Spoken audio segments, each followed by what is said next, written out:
Induksi magnetik.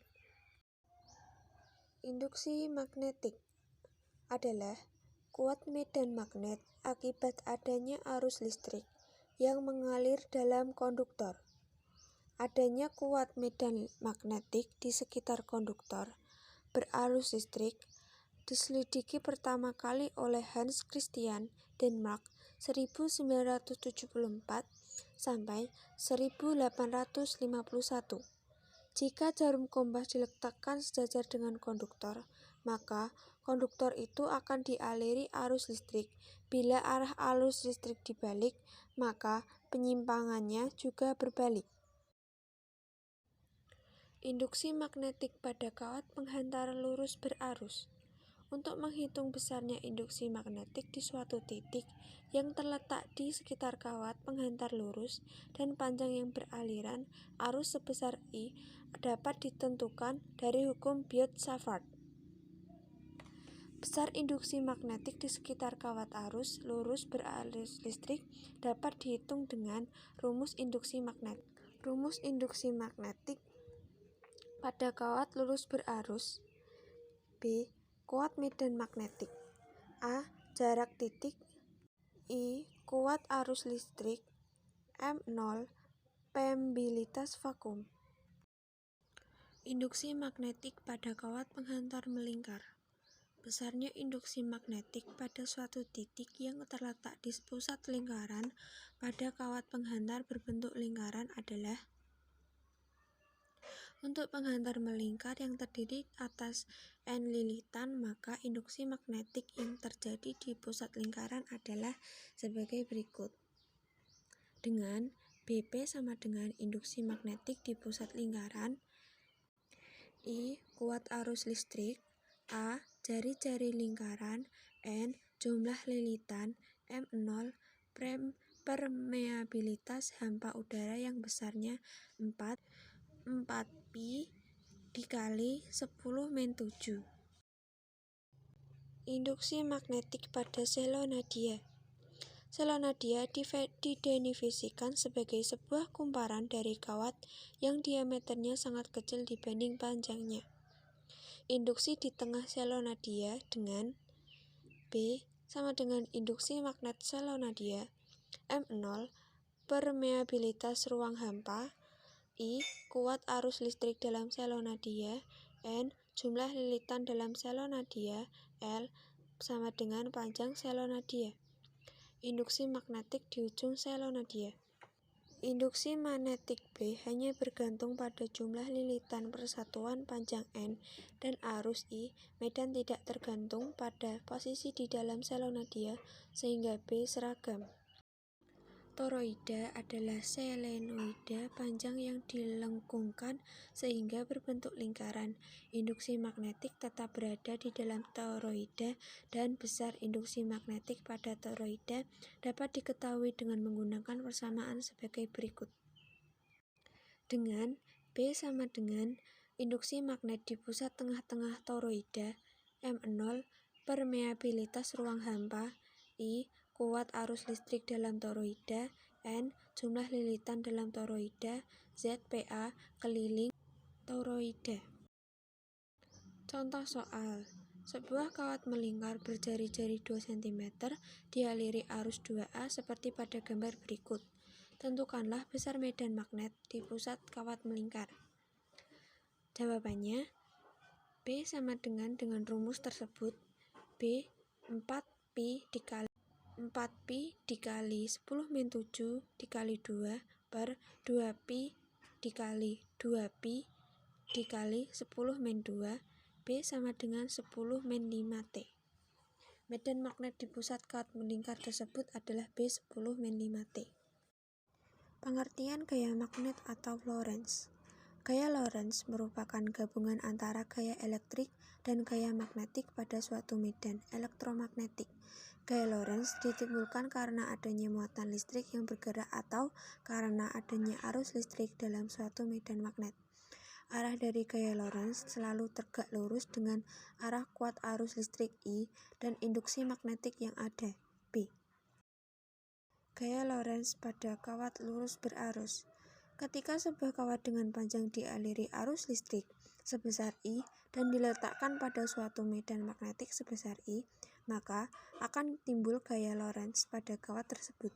Dengan mengkombinasikan gaya Lorentz dan definisi arus listrik, maka dapat dihitung besarnya gaya Lorentz pada kawat yang lurus dan stasioner, yaitu I merupakan panjang kawat M, I merupakan kuat arus yang mengalir pada kawat ampere, B merupakan kuat medan magnet Tesla,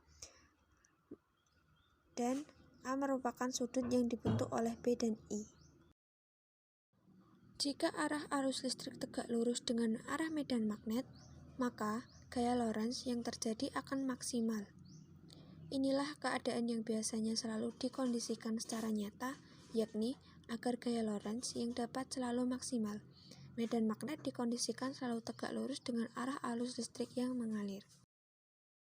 Arah gaya Lorentz dapat ditentukan dengan menggunakan kaidah tangan kanan pada gambar di bawah ini. Kaidah tangan kanan pertama menggunakan 3 jari tangan kanan di mana ibu jari arah arus listrik, jari telunjuk arah medan listrik, arah medan magnet, jari tengah arah gaya Lorentz.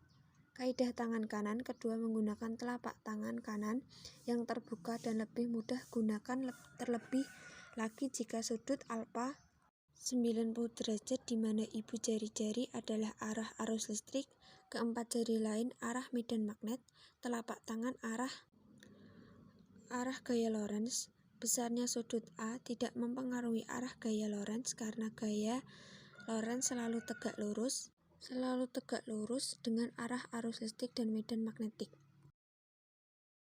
Gaya Lorentz pada kawat sejajar yang berarus listrik. Ketika terdapat dua buah kawat dengan panjang I dialiri arus listrik sebesar yang tiap kawat diletakkan pada suatu medan magnetik sebesar B, maka akan timbul gaya Lorentz berupa gaya tarik, menarik, ataupun tolak-menolak tergantung dari arah arus listrik pada setiap kawat. Jika kedua kawat memiliki arah arus yang searah, maka akan mengalami gaya tarik-menarik. Apabila arah arus listrik pada kedua kawat saling bertolak belakang berlawanan, maka akan mengalami gaya tolak-menolak. Besarnya gaya tarik-menarik ataupun tolak-menolak pada kawat sejajar berarus listrik dapat dicari dengan menggunakan rumus sebagai berikut.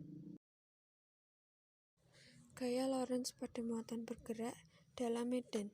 Ketika terdapat muatan listrik I yang bergerak dengan kecepatan V pada suatu medan magnetik sebesar B, maka muatan listrik tersebut akan mengalami gaya Lorentz yang besarnya dapat dihitung dengan rumus, di mana G merupakan muatan listrik kolom, V merupakan kecepatan gerak muatan listrik, B merupakan kuat medan magnet Tesla, merupakan sudut yang terbentuk oleh B dan V. Arah gaya Lorentz pada kasus ini adalah tegak lurus dengan arah kuat medan magnet dan arah kecepatan benda. Arah gaya Lorentz akan berbeda tergantung muatan partikelnya. Perhatikan gambar di bawah sesuai dengan kaidah tangan kanan. Bila muatan H positif, maka arah V searah dengan I. Bila muatan H negatif, maka arah V berlawanan dengan arah I. Medan magnet. Jika arah medan magnet tegak lurus dengan arah kecepatan partikel bermuatan listrik, maka lintasannya akan berbentuk lingkaran sehingga partikel akan mengalami gaya sentripetal yang besarnya sama dengan gaya Lorentz. Sehingga besarnya jari-jari lintasan melingkar partikel tersebut dapat dicari dengan contoh soal, suatu kawat berarus listrik 20A dengan arah ke atas berada dalam sebuah medan magnetik 0,5 T dengan membentuk sebuah sudut 30. Terdapat kawat, apabila panjang kawat 20 meter, berapa besarnya gaya Lorentz yang akan dialami kawat? Flux magnetik dapat didefinisikan sebagai ukuran total atau jumlah total medan magnet yang melewati suatu penampang tertentu. Flux magnetik juga sering diartikan sebagai kerapatan medan magnet. Flux magnetik yang melewati suatu bidang tertentu, nilainya sebanding dengan nilai jumlah medan magnet yang melewati bidang tersebut, dan jumlah tersebut sudah masuk pada pengurangan atas medan yang memiliki arah yang berlawanan. Fluks magnetik memiliki satuan yang disebut Weber, yaitu suatu turunan dari volt detik. Fluks magnetik hanya dijumpai di berbagai alat. Contoh fluks magnet yaitu generator listrik dan motor listrik. Rumus fluks magnetik. Contoh soal, jika medan magnet yang mengenai bidang ialah 50 T dan jari-jari silinder 1,4 M, maka berapa fluks magnetik yang melalui bidang tersebut?